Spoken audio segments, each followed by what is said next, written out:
All right. Hi, everyone. Welcome to today's forum. I'm very excited to have a friend and colleague presenting today at our last forum for this fall. Few quick notes. This is GIS week, and I guess yesterday was GIS Day. And so we've had a lot of great events. So thank you to the grad student organization, the Grad Student Association, for organizing all of these events this year. Thank you very much. I believe there's one event remaining, and that is the Quiz Bowl tomorrow evening at 5. So be there. Also today, I see Jude here. There is a Centennial Happy Hour beginning at 4. So if you want to continue this conversation after reception over at Centennial, and it's hosted by Dining Services today, which we all partake in. So that's great. We can be there last Thursday every month. You're welcome, Jude. Also, a few other quick things. The December 10th and 11th will be the symposium for the MGIST graduates. So it'll be online only for 24 hours. They will have their posters and story maps up for you to review and vote on that. So that's for the MGIST program. So it won't be in person this year. It will be online only. So that's December 10th and 11th. All right. That's it for my advertisements today. All right. So Dr. Enbal Shacham, I can't help but smile and laugh. I just told her I didn't think we were mature enough to be here, We're not. but alas, we are. We've been friends and colleagues for 15 years.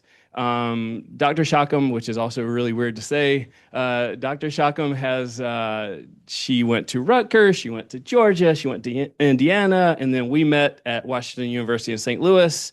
And then she moved to St. Louis University, and then I moved here to North Carolina State. She is now the Associate Dean of Research in their School of Public Health and Social Justice. And so we've worked together in Geospatial. We've worked together on all sorts of interesting projects, including related to HIV/AIDS and the use of parks as part of a chronic disease management aspect. She was one of the founding co-directors of the Taylor Geospatial Institute, which is somewhat synonymous to our CGA in the St. Louis region. I'm super excited to hear what else she has to say today. So, Dr. Shacham. Thank you. Thanks, everybody. I do feel completely not serious enough to be giving you a talk about a career. And I'm like, oh, wait, I have been doing this for a really long time. And when I look at my old work, I'm like, oh my gosh, it's old. It's like when some of you were born. And that is impossible for me to believe. So that is my disclaimer. So as Aaron said, my career or academic career was all public education. I love a public university, and I don't know how I landed in private universities. I wanted to be in St. Louis, and that's what happened. But, life happens. And so I guess I want you to think about themes for my suggestions for you and geospatial work. Talk about partnership, thinking about partnerships, curiosity, and opportunities. And I hope that's a common theme throughout. First and foremost, thank you for the invitation. So thank you. The Graduate Student Association has graciously offered to invite me, and I thought that was wonderful. And now I thank Aaron for the Dr. Hip, if you will, for the years of friendship and collaboration. And so love my time here, and thank you for all the time that you all have spent with me too. It's been enlightening and exciting and hopeful. Gina, hopeful.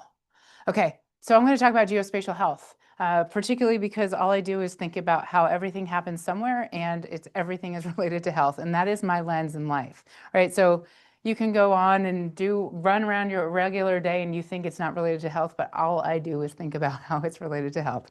So where you live, where you were born, we know that all of that matters. I've made a career focusing on how do we understand what we know better about our communities, and how do we make it better for everybody else. So geospatial science has made that so much more possible. And so thinking about the technology advancements in the last 15 and 20 years is tremendous and has changed everything. I want you to look at this old picture, right? This is, I had a PhD, I got a PhD in behavioral science. In behavioral science and public health, what we do is we measure things. We measure things by asking people, how do you feel? What did you do? Where were you when? How good are we recalling those questions? Terrible, actually. We are terrible at remembering things like whether you exercised yesterday, how many drinks you had yesterday of alcohol, how did you sleep last night? We're good at like maybe that night before, but we're not very good actually at any of those things. That's what I did. I mean, that's what I relied on. And we continue to rely on some really bad data. Don't tell anyone that I tell you this. I think that we're missing some really great opportunities, particularly because of the research environment that it is we live in, right? So there's health information that's protected. There's research participants that are protected. So how do we make some of that data that you are selling every day to corporations to sell more stuff? How do we make that health related? I want to make that using data for good. And I'm going to keep trying. So let's talk about some of those things. I'm going to go back though. I started my career in HIV, focused on HIV. And partnership. So this is my first partner, clinical partner, where I made it to a postdoc in Washington University in St. Louis, and I knew I wanted to do something in HIV. I had done some work. My dissertation was studying and measuring psychological distress among people living with HIV in Kenya. Was a very specific study. It was an amazing opportunity. And the reason why I went to Indiana University was because I had the chance, the potential of going to Kenya to do my work. I had no idea if it was really going to happen. I was hopeful. An opportunity, right? And so I took it. But that partnership at Washington University in HIV was my clinic partner, and he created, Turner Overton, he created opportunities for me that I had no idea I needed that help. That partnership was like, hey, I want to do stuff in HIV and prevention, and that is a clinic, and they have no interest in having someone in public health working there, particularly because we're interrupting the clinic flow. So when you go to the healthcare provider, no one wants to interrupt, like they are urgently trying to get you in and out, right? They're busy, they're late, they don't need to talk to you. So I had to really negotiate how to get in and out of those clinical settings and training lots of students to do that type of work. But with that data, I know I just told you how self-reported data is not really accurate, but we spent a lot of time doing the best we could and using the gold standards of measures of behaviors and mood, right? So we looked at anxiety and alcohol consumption and depression, and ultimately we were looking at what is causing people not to adhere to their medication. So we're trying to understand that, and ultimately we were really faced with neighborhood conditions. I had to. He brought it up. So here we are. I am saying, hey, here for HIV in the United States, if you have HIV, you get to get care no matter what your health insurance status is. Worst case scenario, we have a payer of last resort for your health insurance. And I said, if these patients are coming to clinic and not adhering well to their medication, it's something in their home environment that makes it additionally difficult. We know this as humans, right? But I needed to show that in the environment in which they live was challenging. So initially, we looked at who is doing well in managing their HIV and who's not doing as well and where do they live. Ultimately, it was that home address. So some of you might find this pedantic. Home address is still like the cool analysis in clinical research. It's not cool, I know. I know, but we have to start there. And so back then, this is a really long time ago and embarrassing in some ways, but it's okay because we've grown. And so one of those things was how can I identify who is having more challenges? And what we found was those patients who were living in more adverse health conditions and like lower socioeconomic status had more challenges in adhering to their medication. Again, not surprising to the actual humans, but also really important for me to say everyone has healthcare access. They were that we even have transportation that's covered through Ryan White Care Act. So there are barriers beyond just providing access. So leading into that was the same sort of message that we found with parks. So I got to meet Aaron Hipp, and he was like, I do parks research, and then he was the GIS guy, and I've been looking for the GIS guy in public health. I'm like, fantastic, who's this guy? We're going to work on this. And so we found some people who were interested, some students who were interested in pushing us to do this. And ultimately we found, do parks serve as this buffer zone? Right? Do they help us manage our patients' HIV better? And ultimately, we found that no, actually, because St. Louis has a lot of access to parks, green space, not trees, but green space. I'm going to talk about trees a lot. But there's a lot of, and we didn't talk about the quality. That was later studied, but really ultimately looking at the quality of parks was different. So we have a lot of access to parks, but people aren't using them well, or they're not really good parks. There's a lot of crime in some parks, and this historically was true, and it hasn't changed too much. Sorry. Then we got to do this. So when I moved to St. Louis University, which is actually a Catholic Jesuit university, I got to study condoms, which is a little, they didn't love that. But they liked that I was studying the availability and accessibility of something. And so whatever. Ultimately, I wanted to identify whether if they were available. So yes, no in a store. We called 1,200 stores plus or minus 70. Stores to ask them if they sold condoms, where they were sold in the store. So if they were out in the open, what kinds, or behind the counter, what kinds of packages, like how many can you sell at a time, and then cost. And so also, and the different kinds that they had. What we found was, and I wanted to look at it related to STI rates. Our sexually transmitted rates back oh, that's Zika, hold on. Our sexually transmitted infection rates were and still are high, but they're even higher everywhere all over the world now.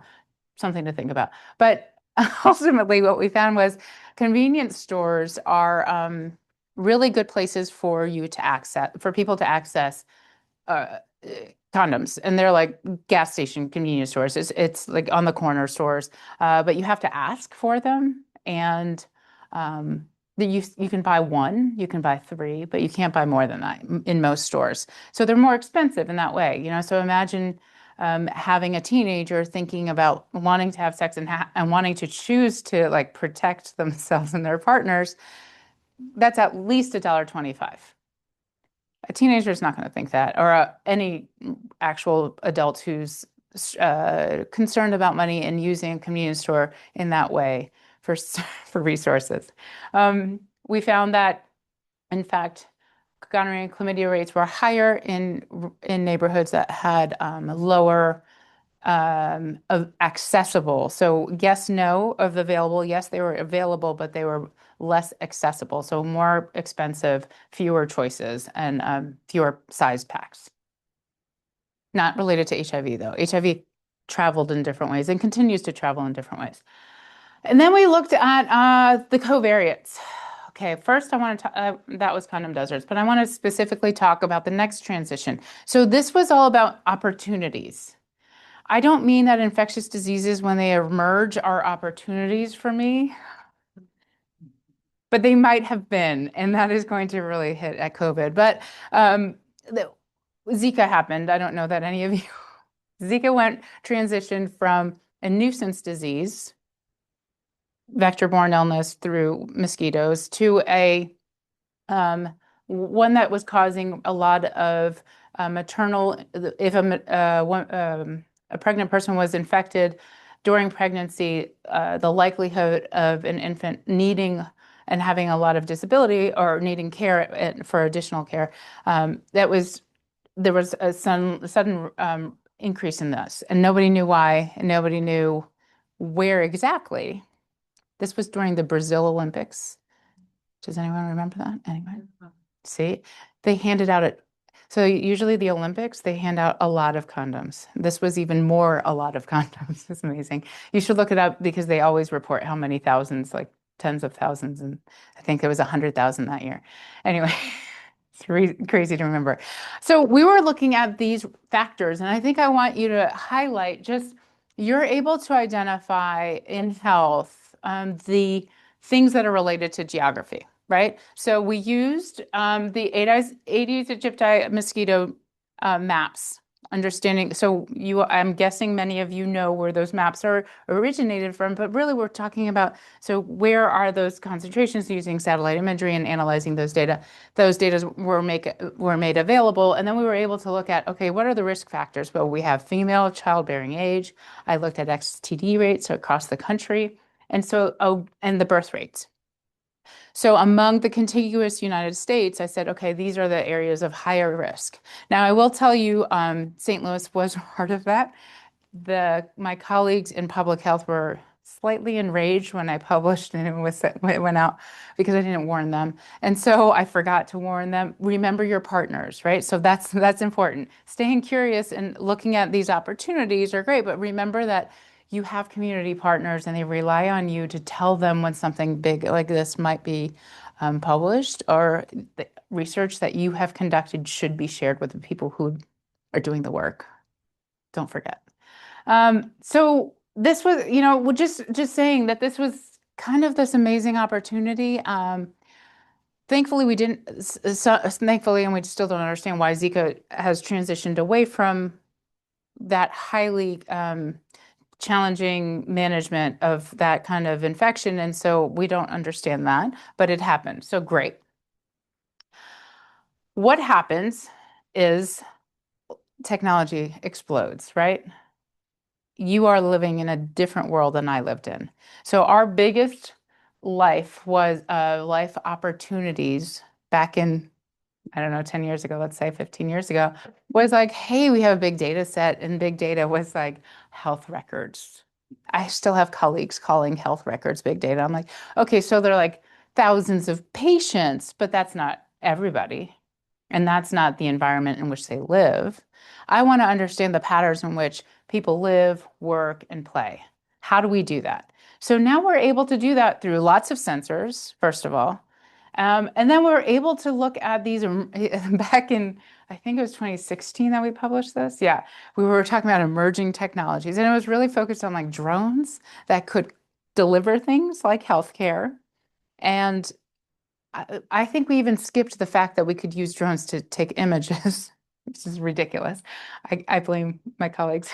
I don't know why. It can't be me. And then really the other piece was social sensing, right? So the idea of, hey, there's social media and people are talking about things, and it's all geotagged because if there's a piece of data, it's anchored to location. We now know that, and can we get that access? So that was a thing that I figured out.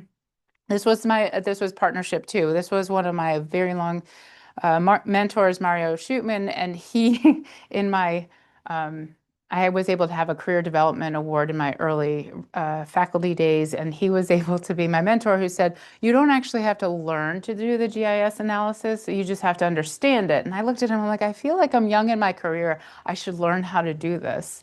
And he looked at me, he's like, really? And that released me from doing that and realizing that partnership was so important, right? I can provide the great insights on public health, healthcare access, those types of things and practices that I don't have to do it. And it still sometimes feels very uncomfortable. So I have colleagues who get annoyed with me where I'm talking about their science because I listen to them and they look at me and they say, how did you do that? I'm like, I listened and I really have been trying to absorb everything that you talk about so I can understand how to apply it to health. I want to understand, like, when I first started talking about satellite imagery, I had a colleague who that's all he does. This is the science that you all do, many of you do. And so I said, I don't understand imagery. What would I do with it? And then I realized I had already used it, first of all. Second of all, I was like, this is cool. What can we do? What should we do first, second, third, fourth? All of the things.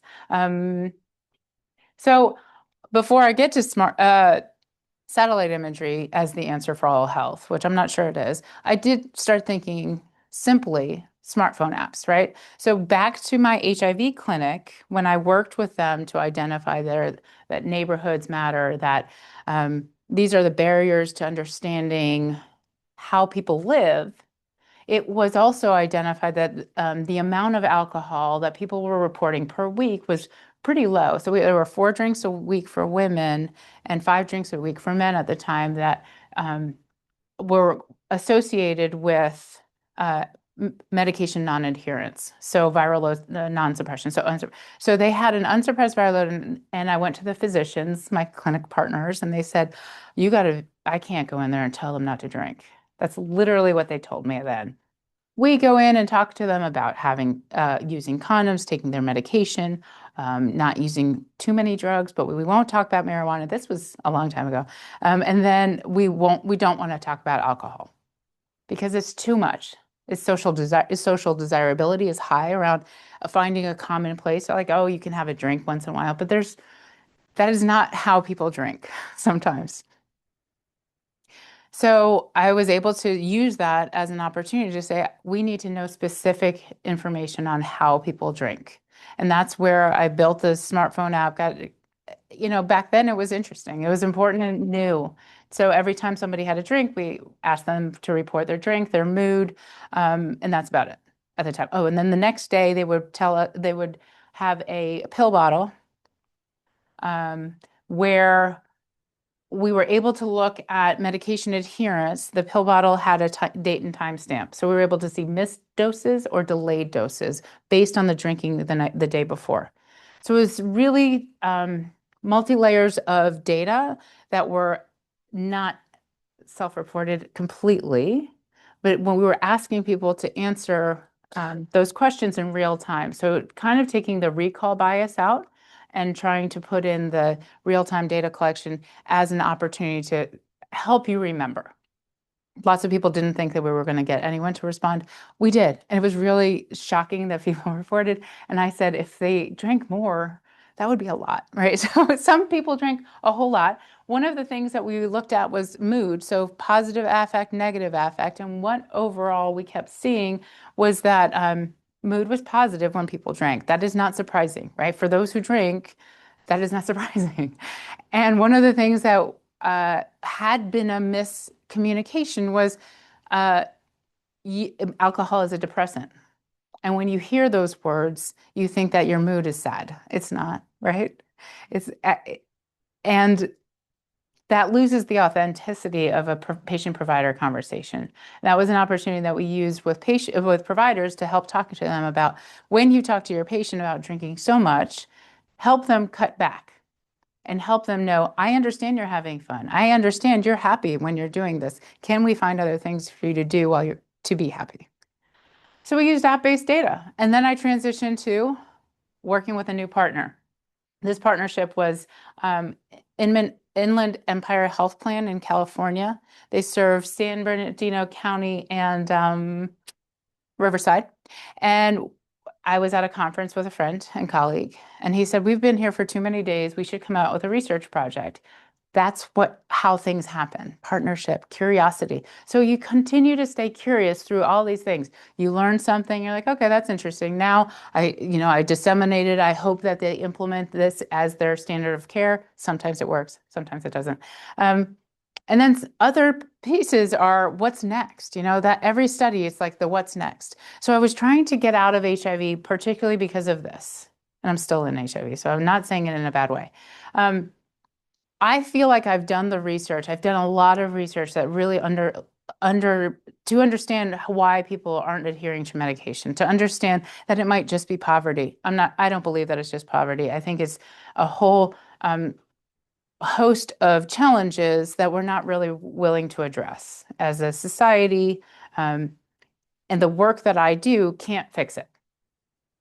So I can help guide communities, and that's what I do now. I work with community members and service providers to really advocate for the resources they need. And I do that through the Ryan White Care Act. We're funded to do specifically Planning Council Coalition. It's like a coalition, and we are able to prioritize services and allocate resources every year. So it's a different shift, right? That was an opportunity that arose after my research really was like, okay, what other research should I be doing in this field? And then also, hey, this location and data we're drowning in data. I grew up in a time where we didn't have data. We are now drowning in data. How do we better use it for health? And so part of that was this health plan, my colleagues there, they came to me and we were sitting and they said, well, we should just, we have GIS people on staff. I said, you do. And I met them and they were great. But they are drowning in responsibility. In California, they have all these rules on where's a provider, how far they can be. I mean, I guess they have it in every state, but they're closer there.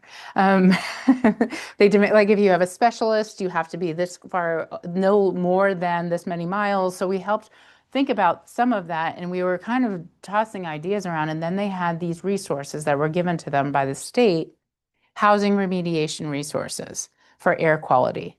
And I didn't know much about air quality at the time, I have to be honest. And so it was this fun opportunity for me to think through, start looking at data that are available. And this was slightly before we're drowning in more data that's accessible to lots. What we wanted to look at first was just overall mobility. Before we got into patient care, we were able to look at mobility plus air quality. We used SafeGraph data, which at the time was called SafeGraph data.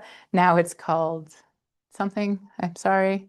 VeraSet is the raw version, and then there's another more, Advan is the new data. It's just the same company, renaming, branding. So ultimately, what we'll be able to do is use anonymized smartphone data to see where people are moving. This changes everything for me, right? In my version of life and research, that curiosity is like, oh my gosh, what can we do? What should we be doing? How do we better understand communities and use this? Like some of you are tracking animals, I'm trying to track humans, which is not okay. Like in some ways, it freaks people out, and I understand that, right? But at the same time, thinking about exposures, that that gives you that sense of how to partner those things. Where are people spending their time? What are they exposed to when they're spending their time there? How much time are they spending at a park? You can see that all on this anonymized smartphone data, and we should be using it all the time. I looked here and we said, oh, look at this, air quality days that are terrible. And you know the signs. They put them on the highways sometimes, and they're like, oh, it's poor air quality days, stay indoors. Or reduce mobility, or reduce travel. That means stay indoors, right? Air quality indoors isn't very good. I'm guessing lots of you know that. If your air quality outside is poor, the likelihood of it being poor inside is pretty high. So that's why they have this housing remediation program to help the air quality inside. And I was like, this is amazing, right? So let's help them figure out who to give these resources to. They wanted us to use GIS, sort of, and think about where their patients are, who should get them first. So ultimately, we looked at the mobility, who's moving around on air quality days. We noticed that some census tracts have higher mobility no matter what, but air quality days didn't change anything. And that was important for us to be able to take a next step. This was just a map of the major roadways, right? And then public housing and public housing scores. Now, public housing scores is a weak measure. It's done maybe every 2 years. It's supposed to be done every 2 years, and it's not a very accurate score. But we ultimately found that this drove another study looking at public housing and how close it is to major roadways. And 52% of the public housing is within a quarter mile across the United States. Not surprising because the cost of land, but really important when we're thinking about who lives where, right? Thinking about climate, thinking about how do we help people live in healthier environments. So we found ultimately, we provided some actionable health results using their data. We found those who had a child asthma diagnosis who had multiple visits within the 2 years of time. That's what we tried to see, where they lived. And ultimately, we found that people lived within 2 miles from a major manufacturing closer to proximity to major roadways, and particularly those who are in public housing were the most vulnerable. So we were able to give them a list of their patients prioritized in that way. And they were like, this means everything to us. It was actionable results. It's not research for the sake of research. I don't want to do research that's not changing a practice. I don't want to do research that doesn't like inform something. We are all too busy. We could be doing lots of things, and we should be doing stuff that makes it a little bit better. So this was my really that idea of, okay, I'm reaching out a little bit further in partnership that's not just public health. Healthcare, that's not very different, right? But air quality, thinking about air quality and looking at experts and working with experts there, that helped me think through what some of this was. COVID-19 hits, everything changes. For some of you, you got some time to like reflect on life, hang out. I went like shifted into wild. I'm going to do a ton of research because I want to help and solve this quickly. Strangely, I'm going to say this out loud, love infectious diseases and think about like how they pass from person to person and how we have to do this. And I worked with, I'm seeing what's happening in public health agencies. I was seeing what's happening in healthcare agencies. And I was like, but y'all are missing like who's not coming to the clinic and who's not getting tested. And those test results, who's actually reporting them, right? How many of you have taken a COVID test and never told anyone the results? I did, right? So I didn't report it to the public health agency when they were asking for it, let alone when they weren't asking for it. So, hey, we have so many sensors and we have so much data. Let's do something with it. I had a student who was like, we have to do something. I want to do something. Let's build an app. I said, okay. Who's going to use it? He's like, I don't know. We're going to figure it out. He's Italian. So if you remember early days of COVID, Italy was ravaged and he was in St. Louis from Italy and like panicked. And I said, okay, let's do something. This is great. He's very active. So we use this type of work and we help the workforce of the public health departments and the local public health departments to decide who stays home and who goes home, goes to work. It was great originally when we started the app and getting approval. That was a whole time and challenges, but that we also developed the computer science students developed the contact tracing that was using Bluetooth, which I thought was tremendous, and nobody wanted to use it because they were afraid of privacy. I wanted to use it. One of the coolest things I thought we contributed to was understanding mobility and using that type of mobility at the time, right? Well, so not my smartphone data. Hey, I can see where people go. And St. Louis is very racially divided and socioeconomically divided in those lines. So there was initially, immediately we asked for like that shutdown, right? We all asked everyone to stay home. And there was a lot of finger pointing at North St. Louis. North St. Louis City, those people aren't staying home. They're not following the recommendations. They're not following the rules. And I was like, that can't just be. So we looked at, hey, where do they work? What kinds of jobs do they have? They're actually essential employees and they have to commute. So if you look here, this is food service employment and work travel during the first early days. You see that red is where they have high food employment and high work travel. You can see health support employment. So these are people like working for staff in the hospitals, in nursing homes, which we know that were like particularly influenced by the staff coming in and out because nursing homes actually, most of the people don't leave, so except for the staff. So we were able to identify this in ways that informed the language immediately. I thought that helped us understand, stop pointing fingers. You should all actually point fingers at the essential employees that aren't paid well enough, that have to get several jobs. And we were able to see where they were traveling from job to job to job, transmitting COVID at each job and at home. We were able to also identify that professional employment was not an issue of people were able to stay home. The privilege of staying home reduced and highlighted the inequity of infection. I had to do this for this guy. I had to do this. Sorry. So we also did this early in April, I think they did that reduced seating in, but this is before we really believed that COVID wasn't going to transmit if it open air, right? It's not very likely. But so they had reduced seating in the stadium and they had their opening day. And that first week of games, we started monitoring where people were coming from and where they're going.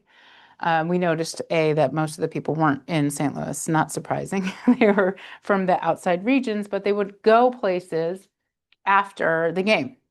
And they would go to these communities after, but they would stop on the way home from the game at bars. And we could see that because it's creepy and I know that. But I still thought it was insightful, right? So you're going to, I'm not sending a note, which I could say, hey, do you need an Uber instead of driving? I could have done that. One of the things we can do, though, is look at that and say, oh, 2 weeks later, we were able to identify that there was a spike in COVID infections because this was early on. There was very little opening of bars at that time.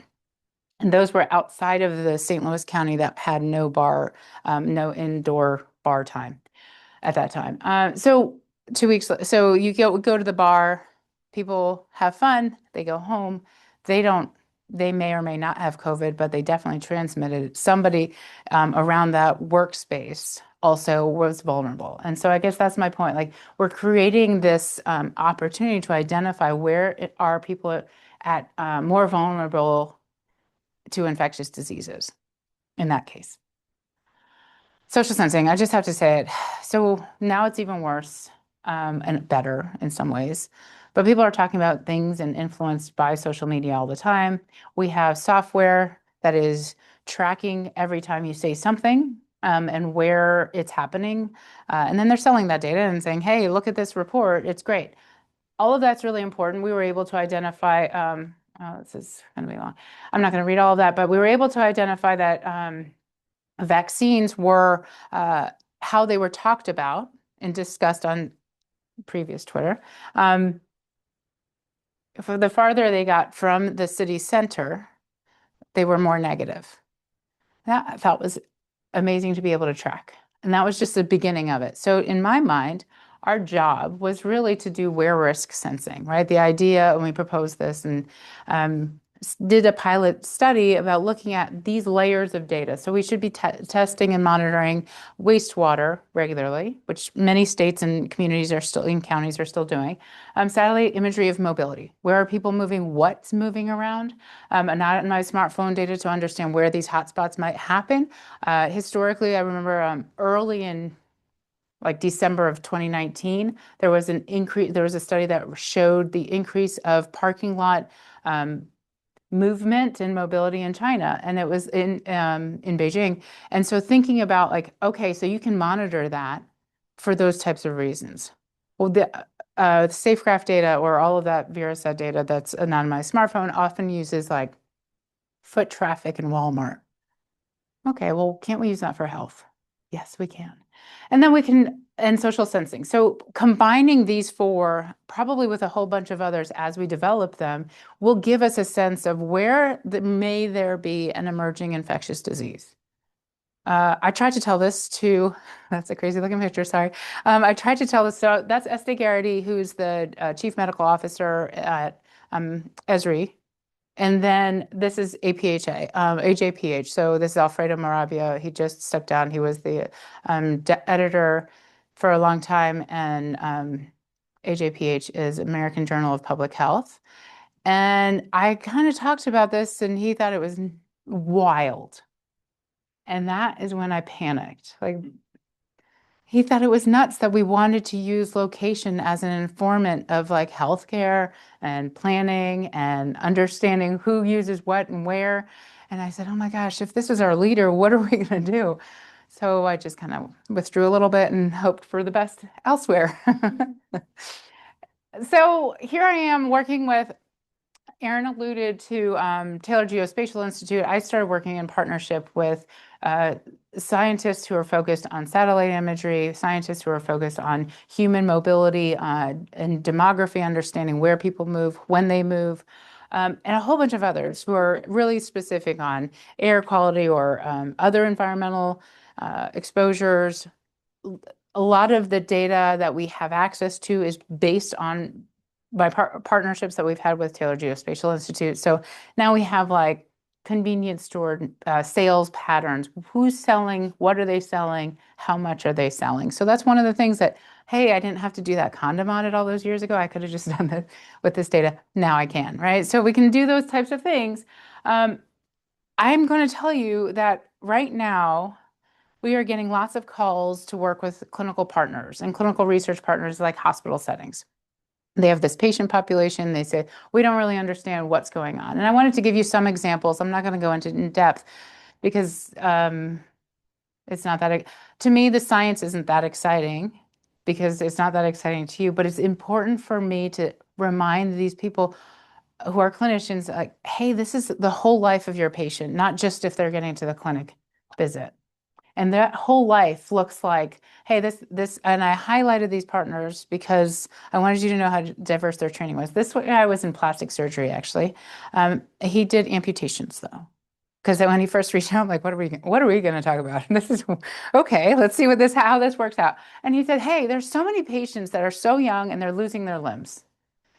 And he jumped into it. I hadn't thought about what this means, where this is coming from.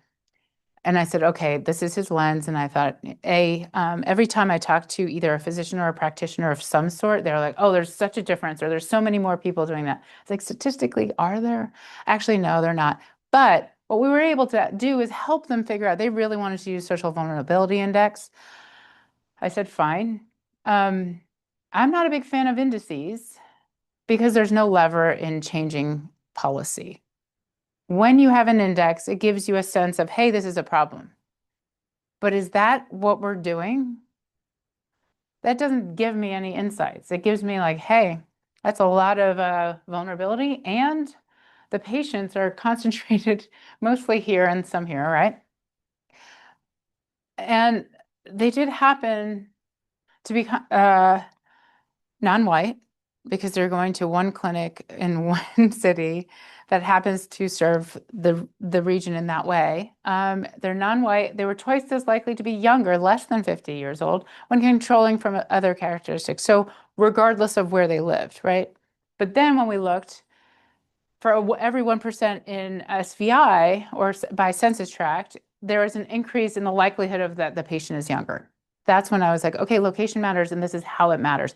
But it doesn't give us a lever, right? It's a poor neighborhood. What are we going to do about it? What is it about that neighborhood that's bad? So they took that information and said, okay, and they don't have a next follow-up. Then I had this colleague, his partnership. They said, can you map out the overdose deaths for a 10-year period?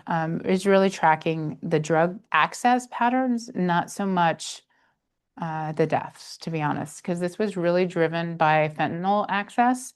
And this was this concentration is census tract with significantly high clusters of opioid death, and then among both Black, African American, and white people who died in overdose. And then this is particularly around the blue is the census before the at the baseline. So this is 10 years later when fentanyl was everywhere, and then or accessible to anyone who wanted it. And this was before fentanyl was accessible. Now that trend is going to change, but these are important things to help people understand and visualize that. This same colleague is trying to do a substance use index.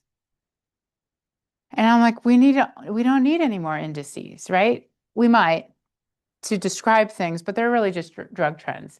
Cognitive function is one of my favorites right now, though. We were able to identify that particularly tree canopy related in its relationship to light exposure interrupted cognitive function for younger people. So there's a data set that our colleagues in neurology at Washington University, they focused on collecting all this information. They're doing all these cognitive function tests, but we used that and applied it to understanding all the environmental things. They have data on where their patients are going they have car trackers. So every time they're driving, over 10 years, over 15 years, they have this data. So we were able to use that mobility data, look at where are people going, how long are they staying, and their livelihoods are shrinking, right? So where they go shrinks over time. This is, again, not surprising if you're aging or if you know anyone who's aging. Their community is smaller, but also their cognitive function is damaged more if they live in noise and light pollution environments. What you don't know is that trees really matter. And you guys are drowning in trees. We are not. It feels wild to think about tree canopy in a way where I came in and I haven't stopped talking about the trees. And I'm like, oh, I forgot how many trees you have. And it's so dense. And you have them everywhere. It's so dense. You have no idea. We looked at climate, and trees are not the solution in Kenya because it's too hard to water them. And the drought over time is tremendous. But this is one of the examples that we can look at climate over time and infectious disease, right? So this is one of the things where we looked at patients who had reported having MERS coronavirus, which is the Middle East respiratory syndrome. Sorry, coronavirus. And MERS coronavirus was very mortal in up to 2019. 35% of the cases were causing death, which is shocking, and then it stopped. We don't know why. And so we're trying to predict and prevent where and when. We looked at how drought was happening over 40 years. No surprise to you all, but Kenya became hotter and drier. The population moved to get closer to where water is. And food is changing, right? Access and success in crops has shifted. So land use mattered here. And then ultimately we did all of those studies so I could do this study. All I wanted to do was this study, and they're like, we can't justify any of those until we do this. So see here is a satellite image.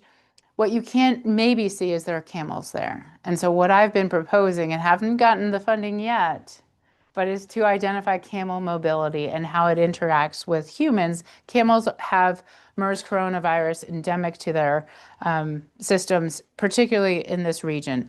And how does that interact when camels are becoming the primary source of protein for milk and meat? Who's getting affected? When's it going to when's it going to move to a more severe infection again? We don't know. So get that out there. We don't know. This is, I did get a shout out from this one. He's like, I love this title. I know. I was like, this is my previous PhD student. She's graduated. Her study was focused on tree canopy and infant health. So what we were able to do was access 10 years of data of NICU data. So we actually took all of the healthy data, healthy born patients, babies, and NICU patients, and we're able to look and compare where they lived, where their pregnant people lived before having giving birth, and looked at how tree canopy actually drove a lot of the diagnoses and having impacted the negative impact of health outcomes when you're born, right? So when we think about this, you guys have no idea. I'm guessing we could look nationally and see how these transition based on tree canopy, in my mind, depending on when we're controlling for other pollutants, right? Light, noise, and pollutants. And when we consider that, what can we do, right? To me, there's a lever there. It's trees. See, it's trees. I want to plant more trees, right? I want to plant more trees in the right places. And what we tend to do is plant trees in the easy places. That's my problem with that. I I think the easy places are the wealthier neighborhoods. St. Louis has a history of, I'll give you this and then we can wrap up. We planted trees many years ago, and my colleague was like, the North City got the trees that were cheaper and they were less hardy. And the South City got the nicer trees. You can actually see it. And it enrages me that even the trees had to be racist. So ultimately, I'm saying there's so much data. you guys are learning how to use it in lots of different ways to predict and prevent and identify lots of different things. What we should be doing together is bringing in that health piece. There's the One Health model, but there's also the how do we create communities that really are here for healthy opportunities to happen. So thinking about, I really want you to continue staying, I hope you can see that I continue staying curious thus far in my career. I'm not stopping. And there's too many things to work together about. So that partnership built me that foundation of like where I started, how I continued, but also bringing other people along in now I'm able to like recruit other partners at this point who would think they had nothing to work with me about, right? So I think public health is everything, and they're like, whatever, I do air quality. I'm like, that's really important for us, right? So how do we figure out where we work together? How do we work with urban planners? How do we understand how airports really drive lots of health inequities of who lives there? How do we get those urban planners to say, no, we're not letting a community live near here? You guys have a airport that is right next to a forest. Like it's wild when you land here. I watched all the trees. So congratulations on having all the trees. That's it. Thank you very much for your time and attention. I appreciate it. Thanks. Thanks. You have any questions, thoughts?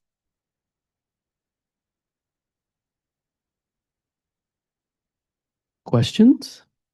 That's so creepy.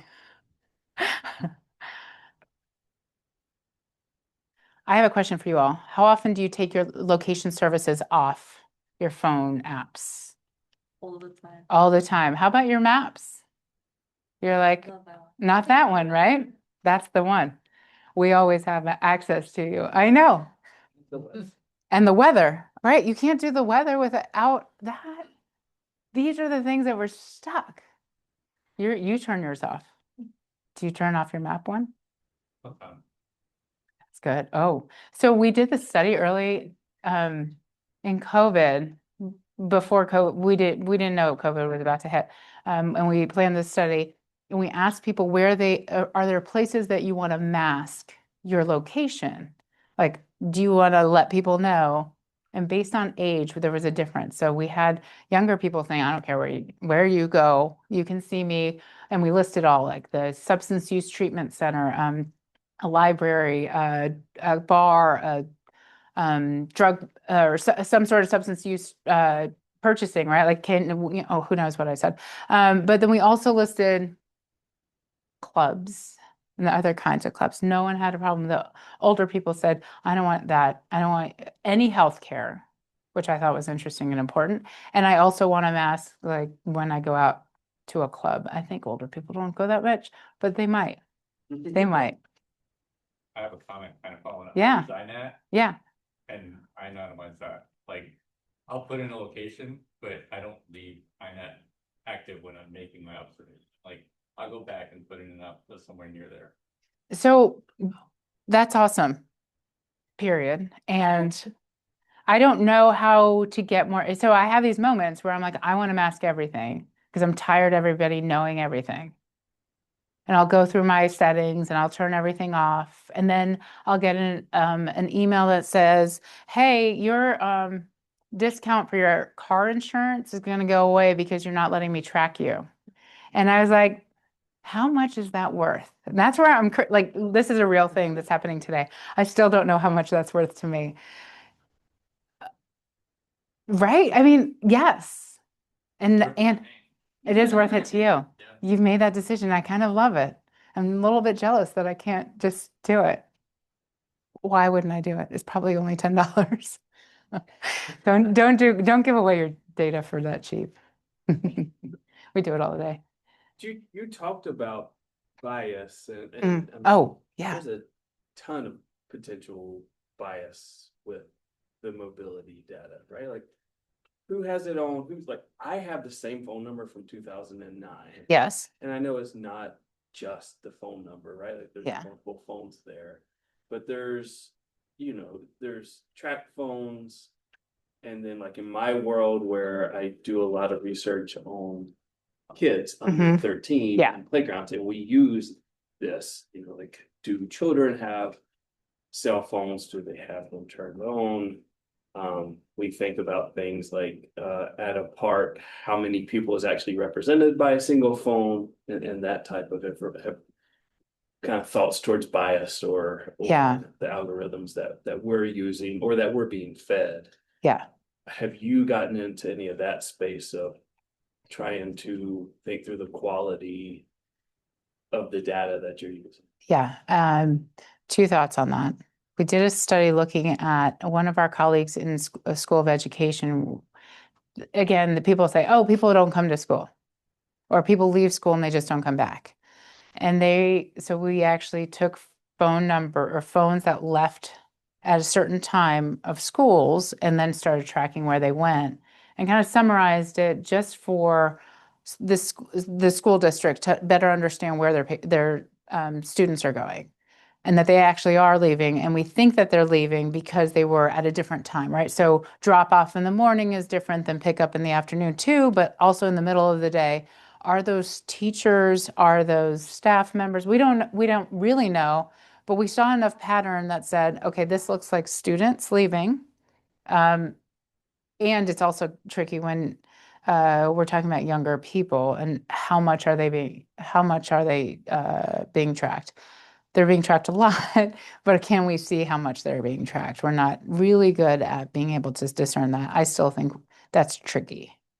We haven't done much more other than that, being able to like scrape away those who are not.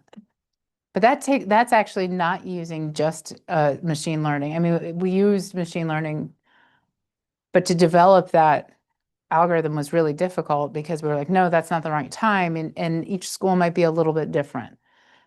I wonder what you could do with parks on that. Yeah. I mean, I think related, I've been having these conversations at the bus stop Mm. because the Yeah. guy across the street just retired from DOD and he's our age and this is the space where he worked. And so like seeing the talk by Chris and sorry, I'm forgetting which student showed the Pop Tart, Evan, maybe, the spotted lanternfly. And so Yeah. like, if you can use satellite to be able to see spotted lanternfly prevalence, you darn well can see when humans are walking Yeah. with those same satellites. Now, whether we have access to it or not, like just we as scientists here at NC State, somebody has access to that level of data and they're very much using it. I would argue that, so I think you should have that available to you because those data exist and they are made for regular people now, not just DoD type levels. You just have to pay for them. So we should create a partnership so you can use those data from us too. Okay? Yeah, no? Because why not, right? I mean, I think more people using those data will be better for everybody. Yeah, and I mean, kind of like the camels, Abby Ciliano was like, I'm going to find these camels. So she found them and she's like, we're doing this, right? Because at first I worked with partners at NGA, which is National Geospatial Intelligence Agency, and they were very excited and interested in doing this because of the medical intelligence piece. But also they're like, I don't think you can see camels. And I was like, I don't know if I buy that, but we found them and that was great. So we can see people and we see camels, they're bigger than people. But yeah, we just need access to those types of satellites. Everything's changing every day. Yeah. Pass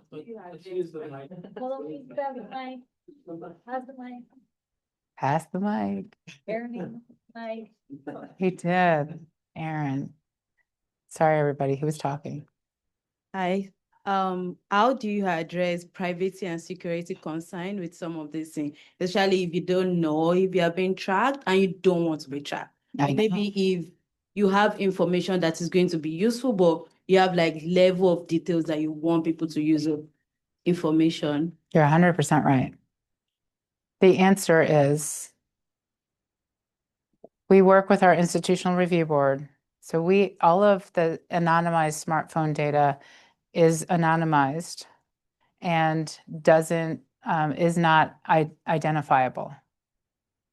truly, any one of you probably could identify where people live based on the patterns of movement. You can identify where they work, you can identify where they live. They are trying to mask some of that in the data.